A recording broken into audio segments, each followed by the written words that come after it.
ভয় পাওয়ার কি হয়েছে?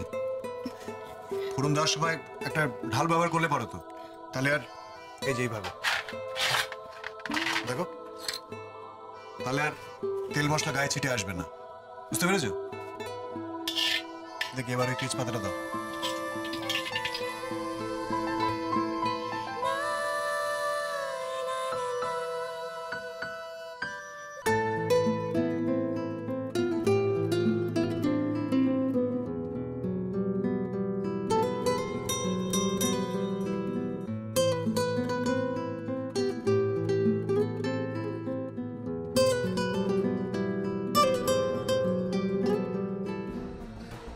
মাধবী তো আজকে আমাকে একটা নতুন সমস্যার মধ্যে ঠেলে দিল। মাধবী এই দুদিন ধরে আর্যর বিয়েটা নিয়ে যেভাবে রিয়্যাক্ট করতে শুরু করেছিল, যেভাবে কান্নাকাটি চেঁচামেচি করছিল, তাতে তো আমি ভেবেছিলাম যে মাধবী ওই মেয়েটাকে কিছুতেই এ বাড়ির বউ বলে মেনে নেবে না। আর মাধবীর আড়াল থেকে মাধবীর এই না মেনে নেওয়ার জেদটাকে কাজে লাগিয়েই আমি ওই মেয়েটাকে বাড়ি থেকে বার করে দেবো। কিন্তু এখন তো মাধবী পরিস্থিতিটা আরো জটিল করে দিল। দাও এবার এটা এর মধ্যে ঢেলে দাও।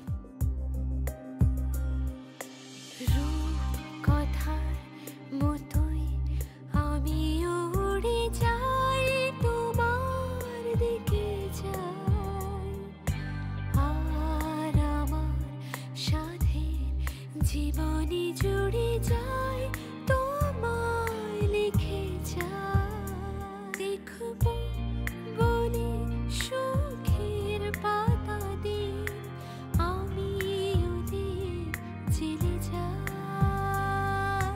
রূপ কথার মতোই আমি উড়ে যাই তোমার দিকে যাই। এমনিতেই আর্য ওই মেয়েটাকে সব সময় প্রোটেক্ট করছে।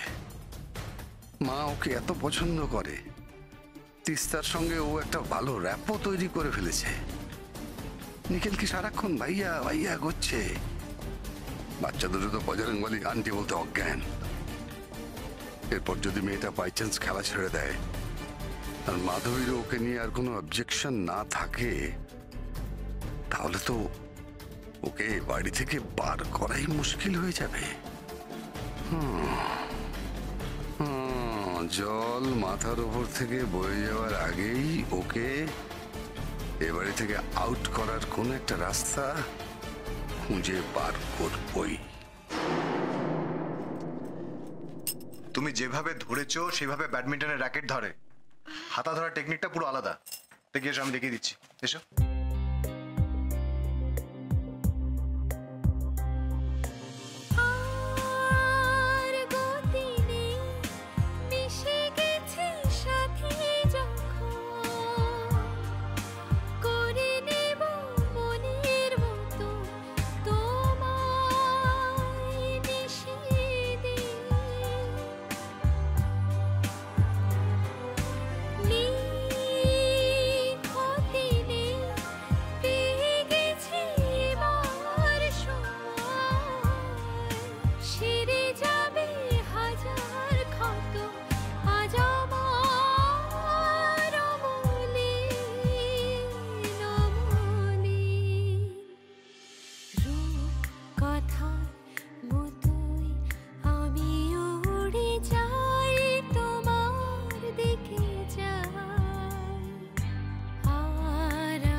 আমি ত্রিনাকে যে কথা দিয়েছি, ত্রিনাকে আমি আর্যর জীবনে ফিরিয়ে আনবো।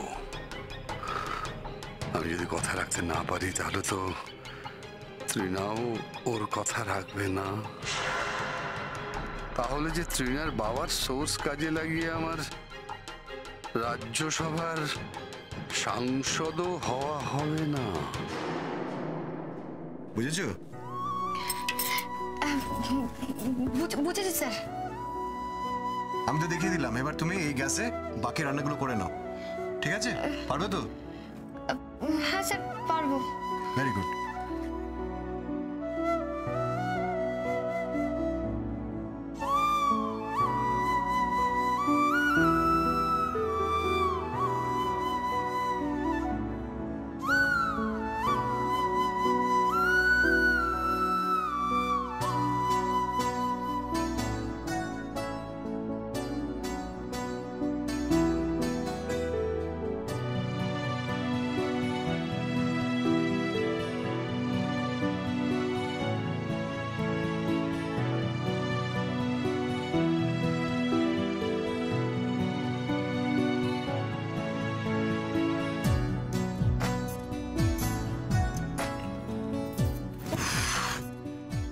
বাবা স্যার, আমার দুটো হাতে তো জোড়া, একটু চুলটা ঠিক করে দিয়ে যান না প্লিজ।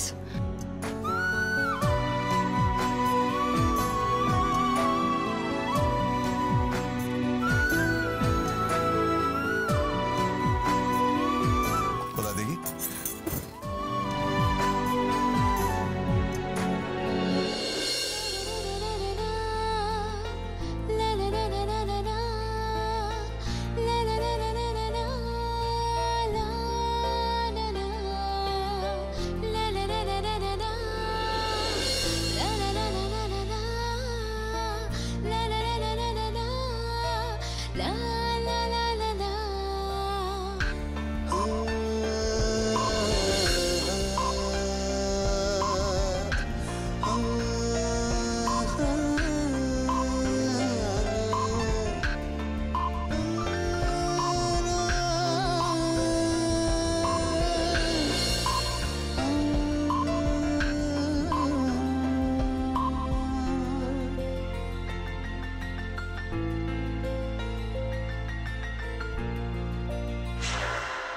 না না, ওই বস্তির মেয়েটার জন্য আমি আমার এতদিনের স্বপ্নটাকে তো জলাঞ্জলি দিতে পারবো না। দিয়াকে আমি এ বাড়ি থেকে তাড়াবই।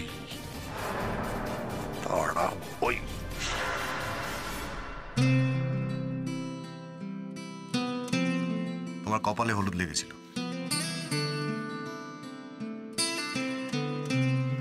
আমরা ঝটপট রান্নাটা শেষ করে নিই, ঠিক আছে? খিচুড়িটা দেখো।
যাক, ভোগ রান্না শেষ। স্যার চলুন, এগুলো ঠাকুরের সামনে গিয়ে সাজিয়ে দিয়ে আসি। এবার তুমি তাড়াতাড়ি রেডি হয়ে নাও, টাইম আর বেশি নেই। ওকে ওকে স্যার।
দেখবো বলে সুখের পাতা দিন আমি দ্বীপ জেলে যাই, দ্বীপ জেলে যাই, দ্বীপ জেলে যাই, দ্বীপ জেলে যাই।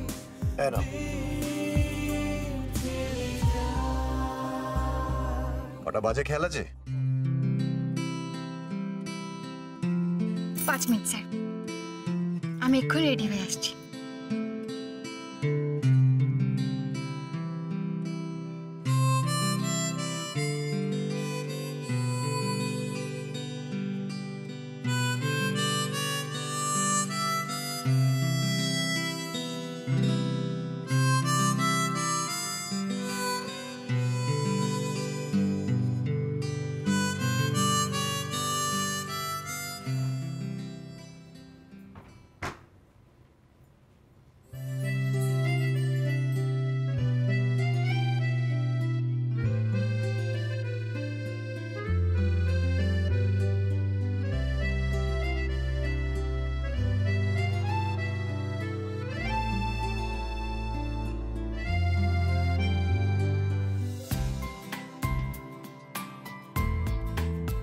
ইস, এটা পরে স্যারের সামনে যাব, কিন্তু স্যার তো আবার স্ট্রিক্টলি বলে দিয়েছেন ব্যাডমিন্টন গিয়ার পরেই প্র্যাকটিস করতে হবে।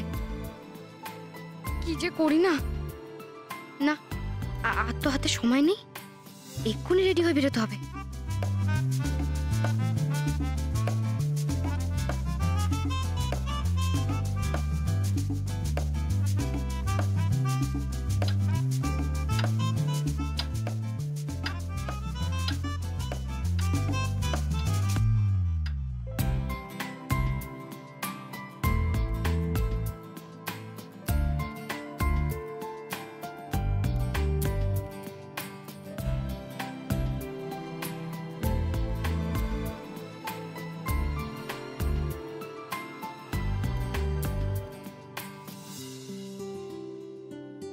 আমি রেডি স্যার।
ধরো, এভাবে তুমি ঘরেও জিতবে আর বাইরেও। আমি সব সময় তোমার পাশে থাকবো।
ওঠ,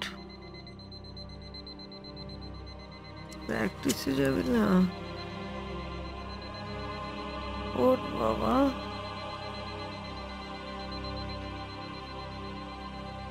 প্র্যাকটিস।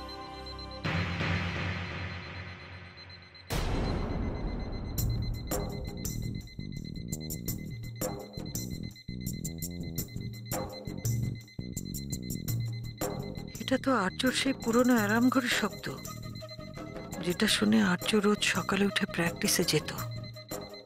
হ্যাঁ, মনে পড়েছে, কাল রাতেও আমি আর্যর ঘরের বাইরে এই শব্দটা পেয়েছি।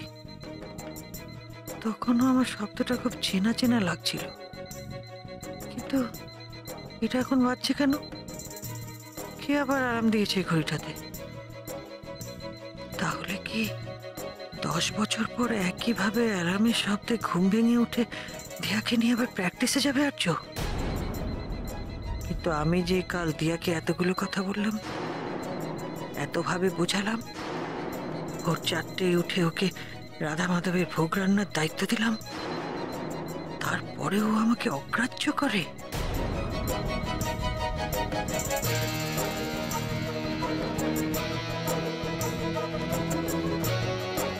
কি ব্যাপার, অ্যালার্মটা তখন থেকে বেজে চলেছে, কেউ বন্ধ করছে না কেন?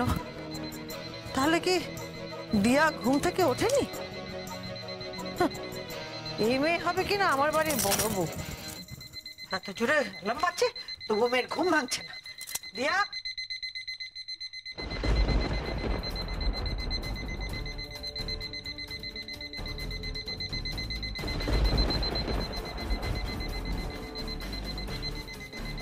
আর্য, আর্য, কোথায় গেলি আর্য?